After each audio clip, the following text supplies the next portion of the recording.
Hey guys, what's up? Welcome back here to today's episode of Intuitive Angling. And man, I really appreciate you guys making some time out of your day to spend with me and check the video out. Always very grateful to have you guys around. And guys, I got a comment yesterday from one of my subscribers. You got to hear this comment. This perfectly illustrates what I've been talking about, the problems we're going through right now, the problems we have. And I want to talk about this comment and really expand into it a little bit deeper in today's video, and definitely be interested in get your guys' feedback and comment on it as well. I'm also, guys, before we get started, just want to remind you about the new sale on my Solar Bat series glasses here real quick. The Father's Day sale's over. For July, they have a sale 30% off on these glasses, my signature series, and any purchase over $98, you get a free hard case from Solar Bat. So all you have to do is, I'll put the Solar Bat link in the description for my RB2 and RB3s. If you use the promo code RandyB, you get free shipping and handling with it. So I'll put all that links in the description, and really appreciate that, guys. Okay, guys, yesterday I did a video on, I was talking about the problems, the threats that we have to the future sustainability of the sport. I'm big into that, as you guys know. And one of the things I was talking about was the fact that, many things, I've covered a lot of different stuff in here, but one of the things was the fact that we have sort of got to shift our the way of thinking that we have as far as how we use our fisheries. Because in the past, people, they just thought it was okay just to keep whatever they caught and eat whatever they caught. And the point what I was trying to make in the video is, since we have more and more anglers on the water every year, they're getting better and better at catching fish, you know, they're learning more about it, that there's the pressure that we have on the bass right now is just, it's just crushing. It's a crushing amount of pressure. And I was talking about the fact that a lot of bass anglers out there that keep and eat bass, which there are a ton of them, guys. There's more people that are keeping and eating bass now than ever before, about how sometimes they need to look at the bigger picture down the road in the future, instead of just, you know, concerned about their own situation, what they're going to keep and eat for themselves. Sometimes we all have to take the high road and look what's going to be best for future generations and our actions. It's a smart, that's how people have operated throughout civilization for thousands of years, is they try to leave the earth better than we found it. That's our responsibility to the next generation. But anyway, I was talking about this fact about, you know, we need to be more aware and start releasing more bass. And this guy made a comment on there. He goes, I don't give a crap what happens when I die. I'm going to keep as many bass as I want to.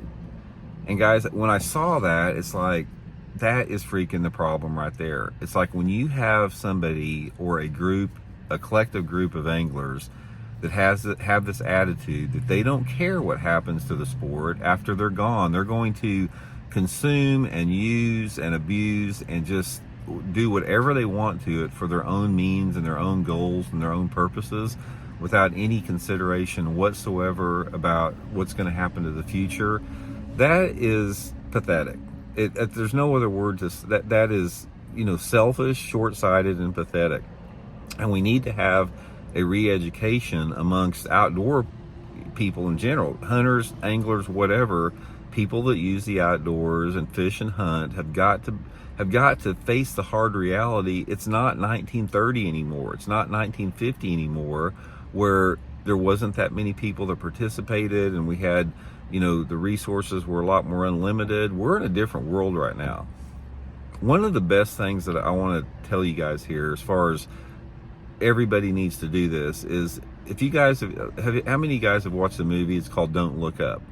If you have not watched the movie called Don't Look Up, get on Netflix or whatever and look it up and watch it. Guys, this is a perfect illustration of what I'm talking about. Basically, I'm not going to give any spoilers here, but the gist of the movie is the fact that scientists have discovered that there's this planet-killing asteroid going to hit the Earth in 9 months.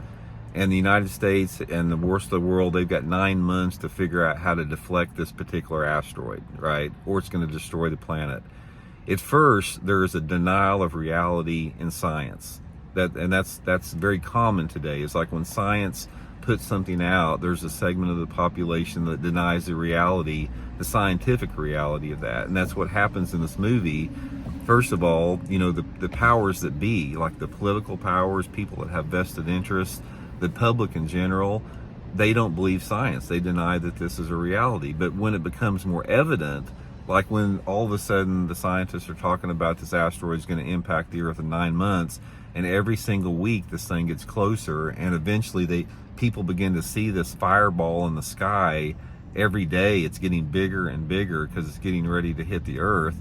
That is when they figure out they've got to do something, and they put this program in place that they're going to deflect the asteroid, and they've got it set up to work. And then at the very last minute, they find out that this asteroid has got something like, trillions of dollars worth of minerals in it, and they don't want to destroy it because they want this asteroid to get the trillions of dollars worth of minerals out of it. It's that type of short-sighted greed. Great movie anyway. There's a lot of underlying, meaning behind it. So anyway, back to the topic of what we're talking about in bass fishing here. One of the things that I've been stressing a lot, and you hear me stressing a lot on this channel, is this need to start protecting what we have here. And I made a point in that video I did yesterday, and I want to reiterate this, is that we have got more problems in the sport of bass fishing right now that people are sweeping under the carpet than I have ever seen in my life. And one of the things and something is happening right now to the sport of bass fishing, and it's not just me, because guys, I'm around a lot of anglers, whether it be co-anglers, on the water lessons I do, comments from subscribers, private messages I get from subscribers. The overlying theme that I get from everybody, and I have for the past year, is that what is going on? Something is the matter with bass fishing right now. Fishing's tougher than it's ever been everywhere we go. It's like the fish are changing. They're not in the same type of areas. The pressure is relentless on the fish. Technology has taken over the sport. We have a tremendous amount of just apathy amongst anglers about not acknowledging this reality, the situation that's going on. And it's something that we have to bring to our attention all the time. And one of the things that I have found out about bass fishing and the bass fishing public in general is that, and outdoorsmen to some extent too, is that a lot of them, they don't want to be bothered by that. They don't want to be bothered by having to think too much about problems that are going on. They just want to go out and enjoy it, have a good time on the water, and not have to worry about anything. I get that.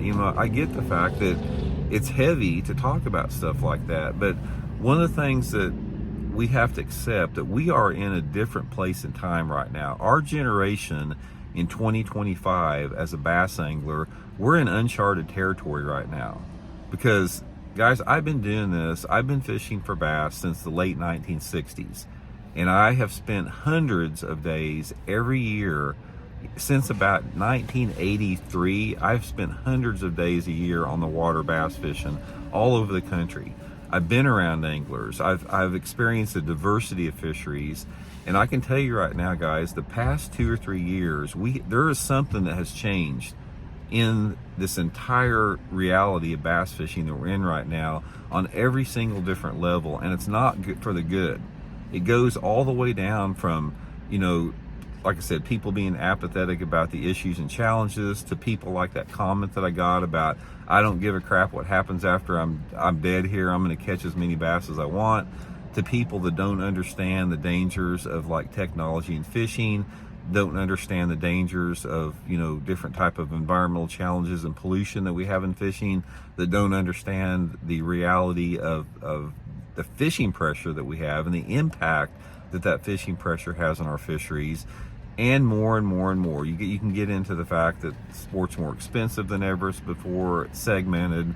We got a lot of stuff going on. And I don't mean for this to be overwhelming, because one of the things about fixing anything, including bass fishing, is you have to compartmentalize problems, and you have to address those problems one by one. And that is what we have to do in the sport of bass fishing. We have got to prioritize the issues that are threatening the sustainability of the sport and deal with each one of those. And the first problem that we have to deal with before anything else is this denial of reality and the apathy that we have as a bass angling community, that these issues aren't that big of a deal and that they're not affecting the sport. And that is the prevalent thing that I see more than anything else, is people don't want to hear about it. They don't want to hear about pollution. They don't want to hear about technology. They don't want to hear about too many people on the waters. They don't want to hear about, the bass, their entire behavior patterns are changing. And until you acknowledge that and say, look, we have got some problems here, what are we going to do about it? And form some type of a cohesive organization or organizational structure to address these problems, it's not going to get any better. And that's the problem right now, is, guys, we are pretty much leaderless in the area of entities out there that can affect change. And there's three primary areas that can affect change in fishing. Number one is legislation, political legislation. I don't know of anybody in positions of power that are on the bass angler side.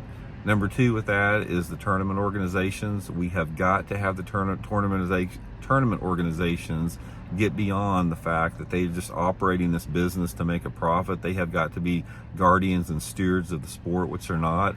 And number three is the conservation departments. The fisheries managers in the United States have got to get off their butt and stop dragging their feet on these problems that we have, denying the reality of it. Tournament organizations, conservation departments, and politicians are all freaking checked out right now. It's like they don't understand the reality of the situation. We have got to get people in positions of power within those three organizations to affect positive change moving forward here. So anyway, guys, just sort of a wide-ranging talk there. I just wanted to share with you guys that comment that subscriber left on there, because that's a prime example of the problem we have in the sport now, this tremendous apathy. So anyway, guys, let me know what you think about it. We'll check in later.